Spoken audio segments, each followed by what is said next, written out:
Assalamualaikum warahmatullahi wabarakatuh. Perkenalkan, nama saya Muhammad Akmal Habib Pralibi dengan NPM 2206020180 dari kelas reguler Banjarmasin Pagi B. Di sini saya akan menjelaskan materi tentang Datu Sanggul dari mata kuliah Sejarah Islam dengan dosen pengajar Bapak IR Adi Surya ST.MT. Datu Sanggul adalah seorang ulama dan tokoh masyarakat, khususnya di wilayah Tarakan.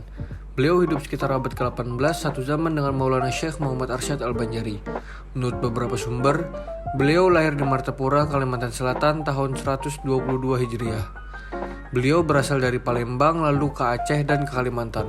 Kemudian melalang buana ke berbagai penjuru untuk menuntut ilmu, sehingga akhirnya tiba di Tatakan dan berguru dengan Datu Suban, seorang ulama besar yang ada di Tatakan.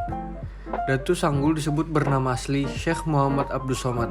Dalam riwayat lainnya disebut bahwa nama dia adalah Ahmad Sirajuddin Huda. Beliau dinamai Datu Sanggul karena salah satu riwayat yang menceritakan ketekunan Datu Sanggul dalam menaati perintah gurunya dalam khalawat khusus yang sama artinya dengan menyanggul atau menunggu turunnya ilmu dari Allah Subhanahu wa Ta'ala. Ada juga yang mengatakan beliau sering menyanggul atau menghadang pasukan tentara Belanda di perbatasan kampung Muning yang membuat tentara Belanda kocar-kacir. Setelah mendapatkan restu dari sang ibu, beliau berlayar dari Kalsel melalui Selat Bangka Belitung dan kota Banjarmasin hingga tiba di kampung Muning pada 1750. Ada juga yang meriwayatkan jika beliau adalah keturunan Dayak Bakumpai dari ibu yang bernama Samayah binti Sumandi. Samayah binti Sumandi dinikahi anak Syekh Muhammad Arsyad Al-Banjari yang bernama Mufti Jamaluddin. Setelah berguru ke beberapa ulama karismatik, dia kemudian berguru ke Datu Suban di Tapin. Dia adalah satu-satunya murid yang dipercaya oleh Datu Suban untuk menerima kitab yang dikenal dengan sebutan Kitab Beroncong. Datu Sanggul juga dikenal sebagai Datu Muning yang aktif berdakwah di daerah bagian selatan Banjarmasin. Salah satu karomah dari Datu Sanggul yang diberikan Allah Subhanahu wa Ta'ala ialah di mana saat menceburkan diri ke air untuk berwudu namun badannya tidak basah kecuali yang wajib wudu. Yang lainnya seperti baju, sarung, dan sajadah tidak basah. Beliau juga memiliki karomah lain, yakni selalu sholat Jumat di Masjidil Haram Kota Mekah berkat mengamalkan ilmu yang beliau peroleh.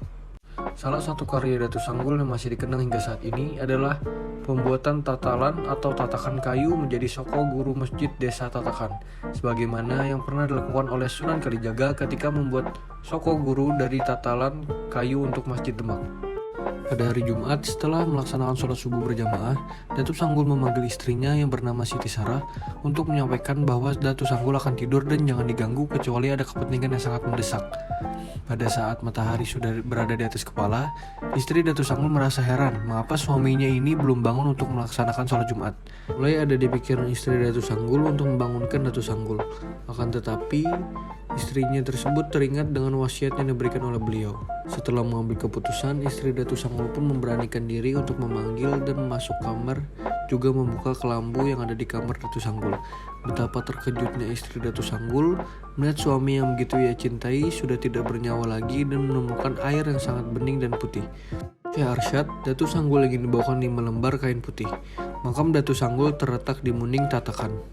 Demikian materi yang dapat saya sampaikan. Saya mohon maaf apabila ada tutur kata yang salah dan kurang bisa dipahami. Motivasi hidup saya adalah don't stop when you are tired, but stop when you are done. Terima kasih atas segala perhatiannya. Wassalamualaikum warahmatullahi wabarakatuh.